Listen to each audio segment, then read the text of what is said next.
Today I talk about the history, the development, and the usage of the thermal heat pipe in today's modern technology.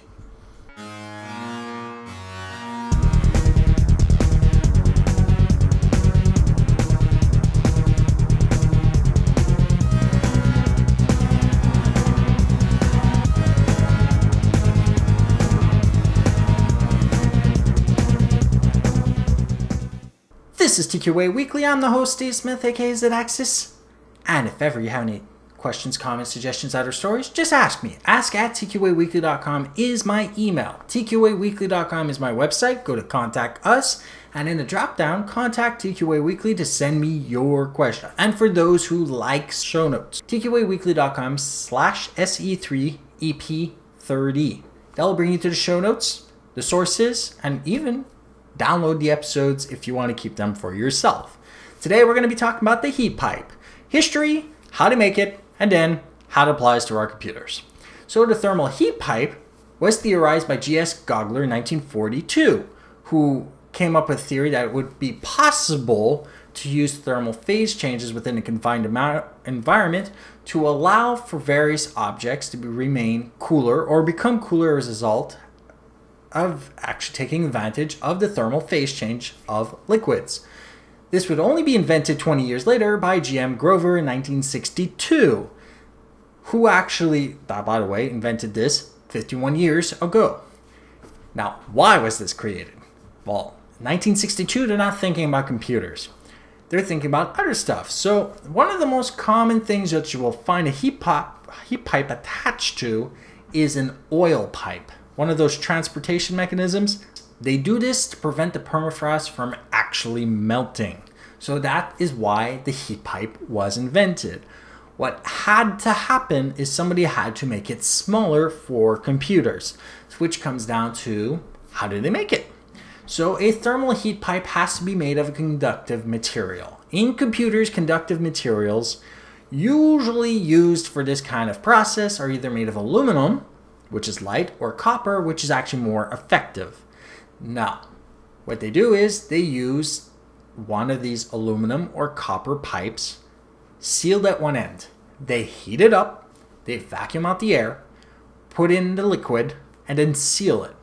Because the heat pipe was already hot and they're sealing it inside, when it cools down, it comes out to a near vacuum. It's not a complete vacuum, but it allows for enough of the liquid to be able to become vapor. Some of these heat pipes even have a mesh outer shell that allows for the liquids to circulate on the outside of the heat pipe, allowing for the cooling down of whatever it's connected to, and the inside is free of obstructions, so that allows it to flow freely through the middle of the pipe.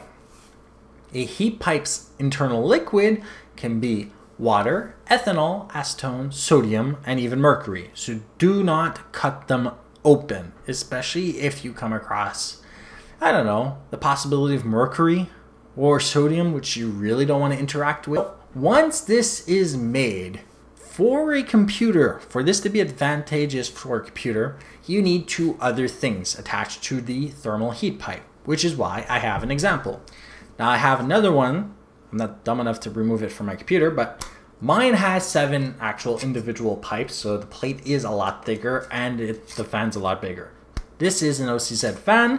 It has 3 thermal heat pipes that are connected at both ends through the heat sink, and this is the best part. So the heat pipe interfaces directly with the processor or whatever other chip inside your computer, laptop, or any other thing. Even your graphics card may have this very same technology. So you'll have the thermal heat pipe, in my case it was copper, attached to this processor right here.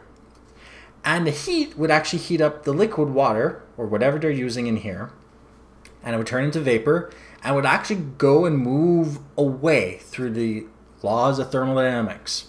It would actually move away, since that's basically what happens when anything boils. It moves away from the source of heat. It will go into this heat sink, and because this heat sink has a fan attached to it that is always blowing air through it, so continuously blowing air, it cools down the fins. As a result, cooling down the heat sinks, allowing for the vapor to become a liquid which flows back towards the heat source for an internal circulation inside a pipe that does not need a compressor like water cooling in order to function. The more heat pipes attached to it, and the bigger the heat sink, and the better the fan, the better the job this can do. So basically, the bigger, the better, the cooler. This is also why they have really big thermal heat pipes on oil pipes and a whole bunch of other applications that you would be amazed to know. So that is how the thermal heat pipe applies to technology today and how it helps us gamers play better, longer, and without worrying about heat. Next week, I'll be talking about the twisted pair. So you may have already seen this in phone lines.